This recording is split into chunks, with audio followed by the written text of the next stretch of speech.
Well, yeah, I had in the last 3.5 years, I've had 4 surgeries, and I tell you that'll make everything stop, so you can just think about stuff. Chances are you might not be here because they were going to take the largest organ in my body and pull it out and put another one in. I mean, God. Gregg Allman left an unforgettable mark on rock music through his work with the Allman Brothers Band and his solo career. His deep, soulful voice and blues-inspired sound helped define Southern rock for generations. When news of his passing in 2017 spread, rumors and speculation followed, raising questions about his health and final days. Recently, his ex-wife confirmed many of these long-standing rumors, shedding light on the truth behind his struggles and final moments.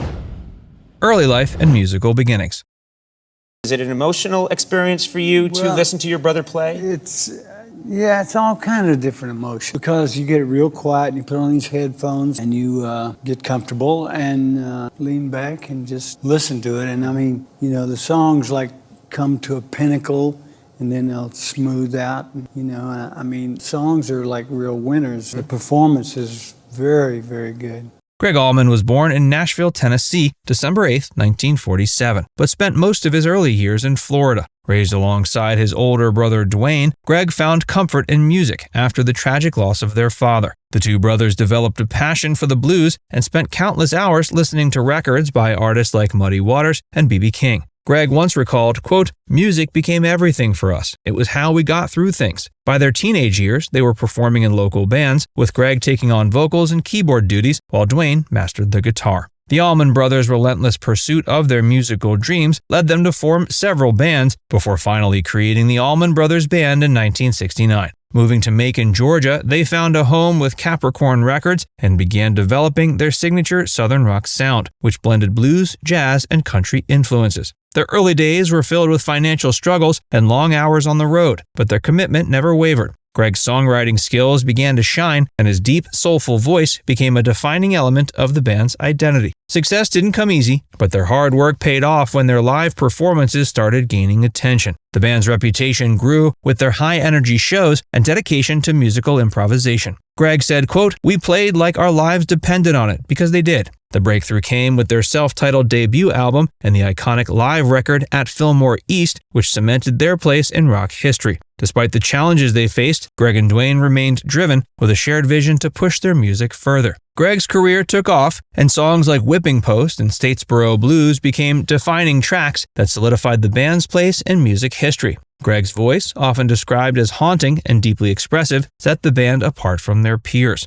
He once said, quote, "We were just a bunch of guys playing what we felt, and somehow it resonated." The tragic death of Dwayne Allman in a motorcycle accident in 1971 threatened to end the band's momentum, but Gregg and the remaining members pressed on. The release of Eat a Peach in 1972 paid tribute to Dwayne's legacy while pushing the band's sound forward. Gregg struggled with grief, but found solace in music, pouring his emotions into his songwriting. The band's resilience led to further success with the 1973 album Brothers and Sisters, which featured hits like Ramblin' Man and Jessica. The album's success brought mainstream recognition, but it also introduced new challenges as the band struggled with fame, internal tensions, and substance abuse. Beyond his work with the band, Gregg pursued a solo career that allowed him to explore different musical styles. His 1973 debut solo album, Laid Back, featured a more introspective sound and showcased an ability to reinterpret familiar songs in a new light. Tracks like Midnight Rider took on a different character, highlighting his emotional depth and vulnerability. Over the years, he continued to release solo albums, experimenting with various styles while staying true to his blues roots. His final album, Southern Blood, released shortly before his death, served as a poignant farewell. Personal life and struggles. Gregg Allman's personal life was turbulent, marked by struggles with addiction, multiple marriages, and ongoing battles with his health. His rise to fame brought him into a world of excess, and he fell deep into alcohol and drug use. Reflecting on those early years, he admitted, quote, "Drugs and booze were a way to cope with the craziness, but they nearly killed me." Despite several attempts to get clean, the cycle of addiction continued for much of his life. His love life was equally complex, with Gregg marrying and divorcing 6 times. Each relationship carried its own set of challenges, with his demanding career often taking a toll on his marriages. He had 5 children, each from different relationships, and he struggled to balance fatherhood with the rock and roll lifestyle. Despite his flaws, he remained dedicated to his family in his own way, saying, quote, "Music was my life, but my kids gave me a reason to keep going." Health issues plagued Gregg in his later years. Years of substance abuse took a toll on his body, leading to serious complications. In 2010, he underwent a liver transplant after being diagnosed with Hep C, a consequence of his past lifestyle. Following the surgery, he expressed a newfound appreciation for life and made events to take better care of himself. Despite his struggles, Gregg remained committed to his music and his fans. Gregg Allman and Cher. And that I was married to Gregory. Oh my God, people hated that. Yeah. People hated us being together. Yeah. His people hated it, my people hated it. And you knew it. Yeah.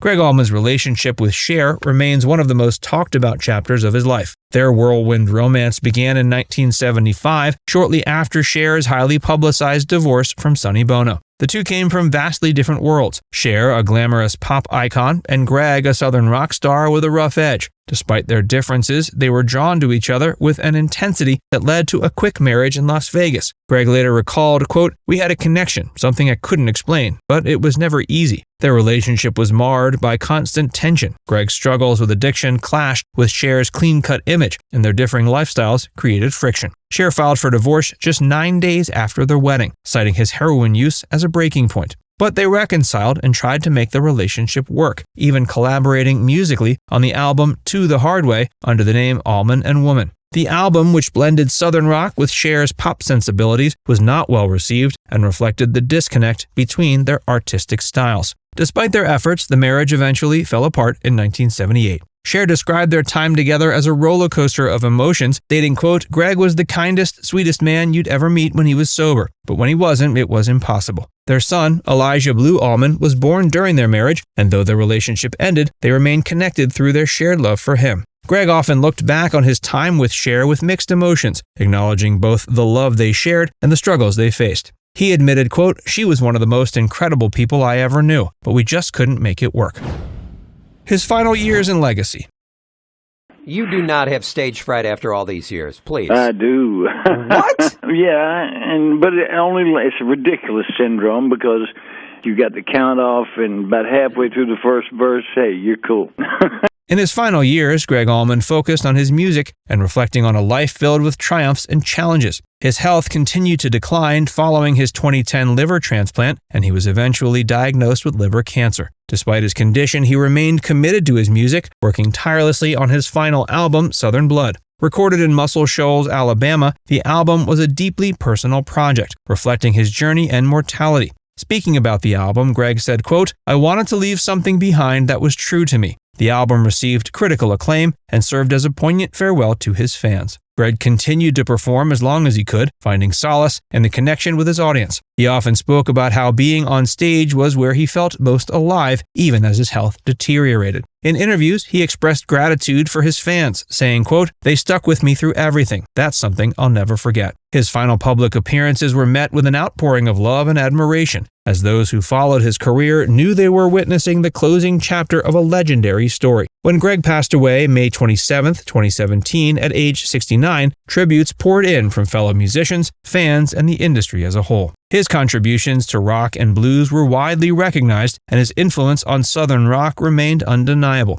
Many remembered him not just for his music, but for his resilience and authenticity. His longtime friend and bandmate Dickie Betts once said, quote, "Gregg was the real deal. He lived it, breathed it, and never lost touch with it." Now it's time to hear from you. What's your favorite song of Gregg's? Let us know in the comments section below.